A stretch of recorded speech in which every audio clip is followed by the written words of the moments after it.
Hi guys, very warm welcome to all of you.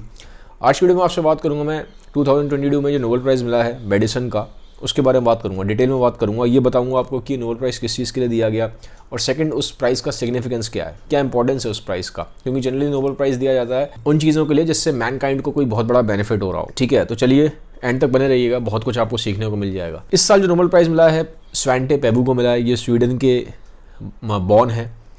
अब इन्होंने क्या है, ठीक है, तो इसको समझने के लिए कि इन्होंने क्या किया है, पहले थोड़ा सा आपको एक बेसिक बैकग्राउंड समझना पड़ेगा। देखिए, हम सब जो है ना, मॉडर्न ह्यूमंस जितने भी अर्थ पे, चाहे आदमी इंडिया में रह रहा है, चाहे वो अफ्रीका में रह रहा है, चाहे वो अमेरिका में रह रहा है, इस दुनिया में जितने भी ह्यूमंस हैं, कहीं पे भी हैं, हम सब एक ही स्पीशीज़ हैं और हमारा नाम है टेक्निकली होमो सेपियंस।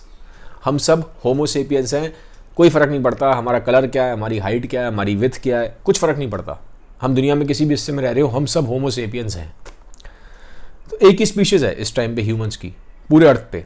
बट हमेशा ऐसा नहीं था। अगर आज से हम लाखों साल पीछे जाते हैं तो एक टाइम ऐसा था कि जब हमारे अलावा, होमो सेपियंस के अलावा और भी इंसानों जैसी स्पीशीज़ थी। माना जाता है कम से कम 6 ऐसी स्पीशीज़ थी इंसानों जैसी, ह्यूमन लाइक। बट वो सारी की सारी जो स्पीशीज़ हैं वो एक्सटिंक्ट हो चुकी हैं। अब वो इस दुनिया में नहीं है। ये अभी भी साइंटिस्टों के लिए बहुत बड़ा सवाल है, एक मिस्ट्री है कि ऐसा क्या हुआ कि फिजिकली पावरफुल होने के बावजूद भी वो स्पीशीज़ एक्सटिंक्ट हो गई और खाली हम ही बचे हैं। इसके ऊपर अगर आप जानना चाहते हैं, कुछ रीजंस युवल नोआ हरारी ने अपनी किताब सेपियंस में दी है। एक उसमें रीज़न आता है कल्चर का, आर्ट का, स्टोरी टेलिंग का, और जो हमारी एबिलिटी है कोऑर्डिनेट करने की, स्टोरीज़ में बिलीव करने की। तो उसके पीछे काफ़ी सारे रीजंस हैं कि हम ही क्यों बचे हैं और बाकी सारी स्पीशीज़ क्यों एक्सटिंक्ट हो। अब जो हमारे सबसे जो क्लोजेस्ट स्पीशीज़ थी, जो नियरेस्ट थी, वो थी निएंडरथल्स। अब जो निएंडरथल्स थे ये मेनली अफ्रीका से निकल के यूरोप में जाके बस गए थे और ये हमसे पहले थे इस दुनिया में। अराउंड 4 लाख साल पहले के आसपास ये इवॉल्व हुए थे और ये अफ्रीका से निकल के यूरोप में चले गए थे। हमको आए हुए अराउंड 3 लाख साल हुए। ठीक है, तो हमसे ज़्यादा पुराने हैं। ये एवोल्यूशनरी स्केल पे हमारे क्लोजेस्ट है। तो ये कहाँ चले गए? ये निकल के चले गए यूरोप में। अब इनके बारे में हमें कैसे मालूम पड़ा साइंटिस्टों को कि निएंडरथल जैसा कुछ था? 1850s के आसपास जर्मनी में एक वैली है जिसका नाम है निएंडर वैली। वहाँ पे इनकी ना बहुत सारी हड्डियाँ मिली थी। इसीलिए, क्योंकि वो निएंडर वैली में मिली जर्मनी में, इसलिए इनका नाम पड़ गया निएंडरथल्स। अब जो इनका बोन का स्ट्रक्चर था वो देख के ऐसा लगता था कि हाइट इनकी कम थी और लेकिन ये काफ़ी चौड़े थे और ऐसा लगता था कि फिजिकली बहुत स्ट्रॉन्ग है। जब जिस साइंटिस्ट को पहली बार इनकी हड्डियाँ मिली थी उसे लगा किसी भालू की हड्डियाँ हैं। मतलब देखने में इतना वाइड स्ट्रक्चर लग रहा था और बोन्स इतनी स्ट्रॉन्ग लग रही थी। तो ये तो क्लियर था कि हाइट हमसे कम थे लेकिन फिजिकली हमसे बहुत स्ट्रॉन्ग थे। लेकिन डीएनए वगैरह के बारे में हमें ज़्यादा उस टाइम पता नहीं था। तो हड्डियों से हमें ये तो मालूम पड़ गया कि कोई एक स्ट्रक्चर है जो हमसे अलग है, उसका नाम निएंडरथल हो गया। बट डीएनए के बारे में हमें नहीं पता था और जब तक डीएनए के बारे में नहीं मालूम पड़ता तब तक हम ये नहीं बता सकते कि हमारे कितना क्लोज था। डीएनए की सीक्वेंसिंग से, डीएनए के प्रॉपर एनालिसिस से मालूम पड़ता है कि कोई लिविंग स्पीशीज़ आपके कितना क्लोज है, ह्यूमंस के कितना क्लोज है। ठीक है, तो साइंटिस्ट इस चीज़ को लेके काफ़ी हमेशा वो रहे, परेशान रहे कि डीएनए की सीक्वेंसिंग हो, क्योंकि उस टाइम जब ये मिले थे 1850s में, तब डीएनए के बारे में ज़्यादा पता ही नहीं था। ऐसी कोई हमारे पास टेक्नोलॉजी नहीं थी कि हम डीएनए को निकाल पाएँ, उसको सीक्वेंस कर पाएँ। अब 150 साल आगे आ जाते हैं, मतलब करंट वर्ल्ड की अगर बात कर लें। लेकिन करंट वर्ल्ड में भी एक प्रॉब्लम थी कि ये जो निएंडरथल्स थे, अब इनके जो फ्रेगमेंट्स मिले थे बोन्स के, वो बहुत पुराने थे। आप सोचो ना, हज़ारों साल, लाखों साल पुराने हैं। तो अब इतने टाइम में डीएनए हो जाता है डैमेज, और साथ ही साथ उसमें जो मिलता भी है डीएनए, उसमें बैक्टीरिया भी मिला होता है और जो बाकी स्पीशीज़ हैं उनका भी डीएनए मिल जाता है। तो एक तो डिग्रेड हो जाता है, कंटेमिनेट भी हो जाता है। तो डीएनए को बोन्स तो मिल गई पर उसमें से एक्सट्रैक्ट करना बड़ा मुश्किल था। लेकिन ये जो स्वांटे पेबू हैं जिनको नोबेल प्राइज़ मिला है, इन्होंने माइटोकॉन्ड्रियल जो डीएनए होता है, डीएनए 2 तरह का होता है। एक हमारे सेल में होता है न्यूक्लियस के अंदर, एक हमारे होता है माइटोकॉन्ड्रिया के अंदर। ठीक है, न्यूक्लियस वाला जो डीएनए होता है ये फादर और मदर दोनों से आता है। माइटोकॉन्ड्रिया वाला जो डीएनए है वो खाली मदर से आता है। इन्फॉर्मेशन हमें न्यूक्लियस वाले डीएनए से ज़्यादा मिलती है क्योंकि इसमें फादर मदर दोनों का डीएनए है। लेकिन ये बहुत जल्दी डिग्रेड हो जाता है, इसको पकड़ पाना इतना आसान नहीं है। माइटोकॉन्ड्रिया वाला डीएनए होता कम है, मदर से आता है, लेकिन इसकी कॉपीज बहुत सारी होती है, 1000 ऑफ कॉपीज होती हैं। तो एक आधा कॉपी खराब भी हो गई तो कोई दिक्कत नहीं है, बाकी में से निकाल लेंगे। तो इसको एक्सट्रैक्ट करना आसान था, तो इसको एक्सट्रैक्ट किया स्वांटे पेबू ने और इन्होंने इसका प्रॉपर सीक्वेंसिंग करी। मतलब सीक्वेंसिंग का मतलब क्या होता है, जैसे जब आप डीएनए देखेंगे ATCG ऐसे नंबर होते हैं, तो पूरा ऐसे बिलियंस ऑफ बेस पेयर्स होते हैं। जब इसके बारे में पूरा आप मालूम पड़ जाता है क्या है, तो एक तरीके से बहुत उसको ओवर सिंप्लीफाई कर रहा हूँ, तो इसको बोलते हैं डीएनए की सीक्वेंसिंग, जीनोम सीक्वेंसिंग। इससे हमें बहुत कुछ मालूम पड़ जाता है, बहुत कुछ पता चल जाता है एक लिविंग ऑर्गेनिज्म के बारे में। तो इन्होंने स्वेंटे पेबू ने माइटोकॉन्ड्रियल जो डीएनए था इसको सीक्वेंस कर दिया, तो इससे हमें काफ़ी इन्फॉर्मेशन तो मिल गई। लेकिन अभी भी हमारे पास ये जो न्यूक्लियर वाला डीएनए था इसके बारे में ज़्यादा पता नहीं था, इसको पता करना बहुत मुश्किल था।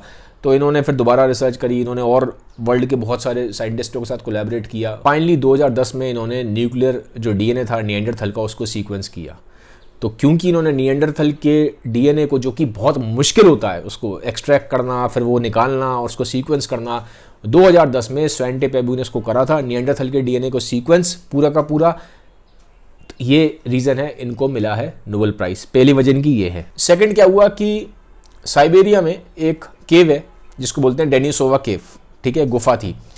उस गुफा के अंदर सिर्फ एक उंगली जो होती है, उंगली की हड्डी, ठीक है, एक उंगली की हड्डी मिली, ठीक है। लेकिन जब सीक्वेंस किया गया उसका डीएनए तो मालूम पड़ा कि ये जो डीएनए है ये ना तो ह्यूमन से मैच कर रहा है, जो प्रेजेंट वर्ल्ड के जो मॉडर्न ह्यूमंस हैं उनसे मैच नहीं कर रहा, निएंडरथल से मिलाया उससे भी मैच नहीं कर रहा, तो हमारे पास जो ऑलरेडी एग्जिस्टिंग डीएनए थे उससे किसी से मैच नहीं कर रहा था। तो इसका मतलब कि वो जो हमें उंगली मिली थी उसमें से जो डीएनए निकला ये किसी और ही स्पीशीज़ का था। तो पहली बार हमें मालूम पड़ा कि भैया कोई ह्यूमन लाइक एक और स्पीशीज़ थी।